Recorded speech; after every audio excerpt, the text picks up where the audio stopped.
예, 증시 브리핑 시작하겠습니다. 미증시 마감된 상황을 한번 좀 점검을 해봐야 될 것 같아서 이제 간단하게 살펴보겠는데요. 우선 미국 51선, 나스닥과 S&P 500 지수는 51선을 회복을 했거든요. 이제 반등이 나오면서 이제 잘 된 게 저점과 고점, 그러니까 최근에 반등폭의 절반 이하로 내려갔었는데 절반 이상으로 다시 올라서는 그런 모습이 나왔거든요.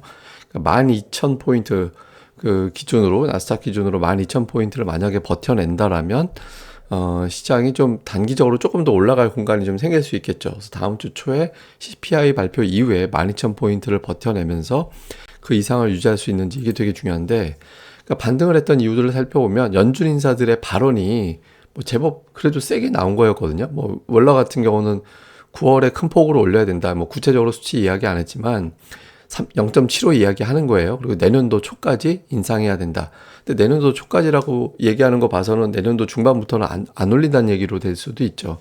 그 다음에 블러드는 뭐 이번에 0.75 올리고 연말까지는 4% 상단까지 올려야 된다 이야기를 했고, 에스터 조지는 인상폭 아직 결정하지 않았다 이렇게 이야기를 했는데, 이번 주에 연준 인사들의 발언은 일관되게 세게 나왔어요. 근데 주식시장은 거기에 놀라지 않았습니다. 그러니까 시장의 조정이 시작됐던 건 연준 인사들의 발언이었잖아요.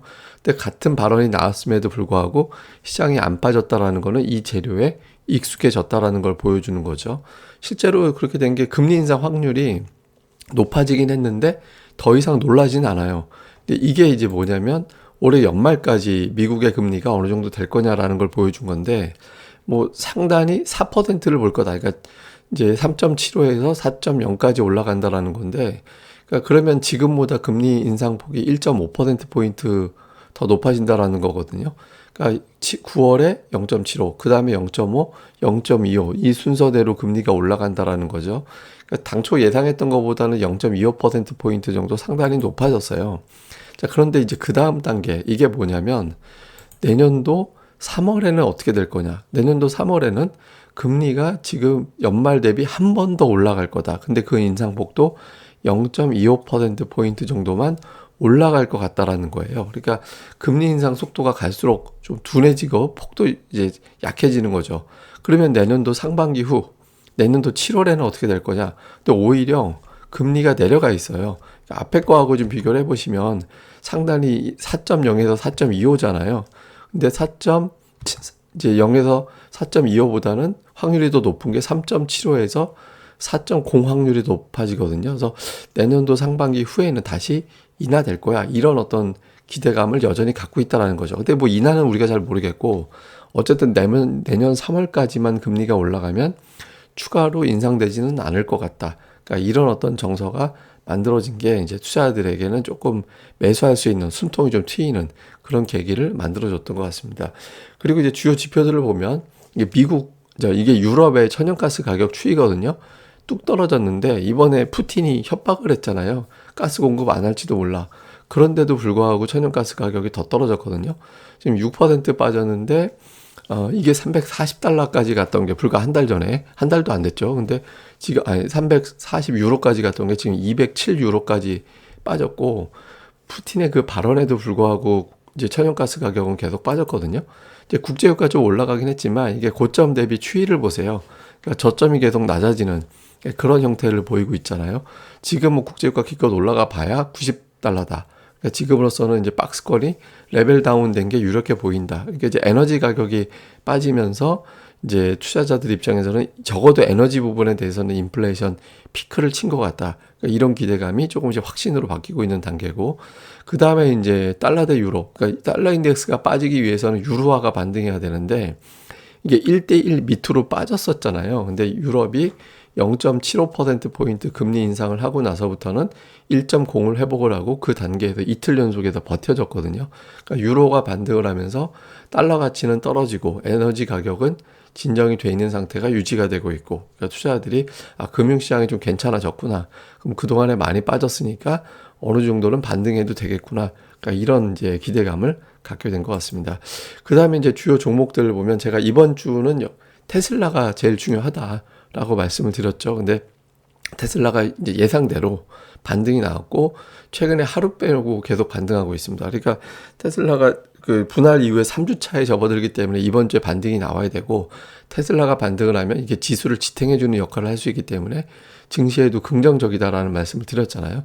테슬라가 이제 반등을 좀 했고, 그 다음에 이제 마이크론 테크놀로지가 조금 둔했었는데 오늘 3.7% 올라왔거든요. 그래서 반도체주가 좀 둔했다가 반도체주가 이번 주 중반 넘어가면서부터 회복세를 보이는 그런 모습을 보였고, 비트코인도 오늘 10%나 올라갔거든요. 그래서 2만 1,000달러 정도까지 올라와서 이제 투자자들이 이제 좀 순서대로 오면 이거는 좀 힘들 것 같은데라고 생각했던 이제 종목이라든가 품목들이 주 후반 들어서는 이제 상승폭이 커지기 시작하는, 처음에 긴가민가 했다가 반등이 맞구나, 이런 분위기가 주 후반 되면서 강하게 이제 형성됐다, 이렇게 이제 보면은 될 것 같습니다.